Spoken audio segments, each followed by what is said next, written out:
Bonjour, aujourd'hui je vous propose un sujet qui pourrait tomber à l'examen DELF B2 ou à l'examen TCF. Alors le sujet est le suivant: doit-on imposer le vaccin pour lutter contre le Covid-19? Alors en guise d'introduction, c'est un virus qui a paralysé, c'est-à-dire bloqué le monde entier. Il a vu le jour en Chine et s'est propagé après dans presque tous les pays. C'est le Covid, c'est le coronavirus.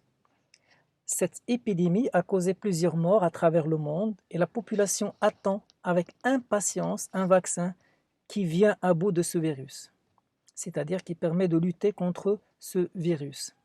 Récemment, dernièrement, plusieurs pays, dont la Chine, les États-Unis, l'Allemagne, ont annoncé la découverte d'un vaccin qui serait capable de lutter contre le Covid-19.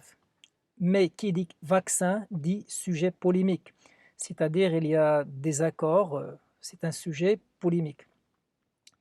Alors autant il y a ceux qui sont pour le vaccin, autant il y a ceux qui s'y opposent, c'est-à-dire qui s'opposent à ce vaccin. Certains pays envisagent de l'imposer à leur population. Alors la question, alors est-il judicieux, c'est-à-dire ce qu'il est juste, ce qu'il est approprié et fructueux d'imposer le vaccin? À mon avis, je pense que l'idée d'imposer une vaccination à la population ne serait que contre-productive, c'est-à-dire qu'elle ne va pas donner le résultat escompté, le résultat attendu. Alors, il n'y a rien de mieux pour amener les gens à accepter la vaccination que de la leur proposer au lieu de l'imposer. La contrainte doit céder la place à la pédagogie. Plus les médecins montrent les bienfaits, les vertus du vaccin, plus les gens l'accepteraient. Par ailleurs, les médecins infectiologues affirment que les enfants ne sont ni contaminés ni contaminants.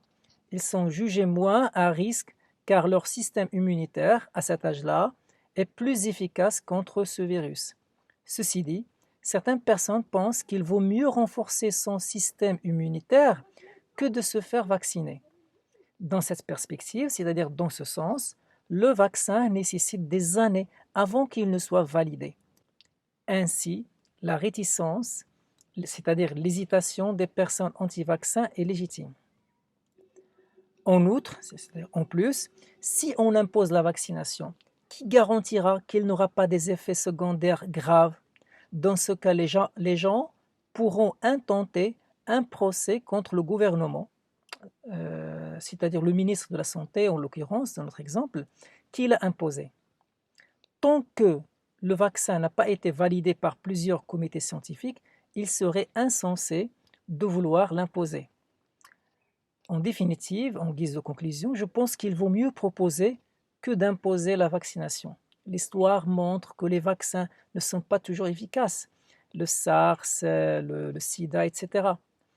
Alors on termine avec une ouverture. N'est-il pas vrai que certaines maladies tuent plus que le Covid-19, telles le diabète, le cancer, etc. Alors, c'est une production écrite tirée du manuel 30 phrases pour convaincre et réussir, TCF, DELF, TEF, 36 productions écrites corrigées. Merci pour votre attention.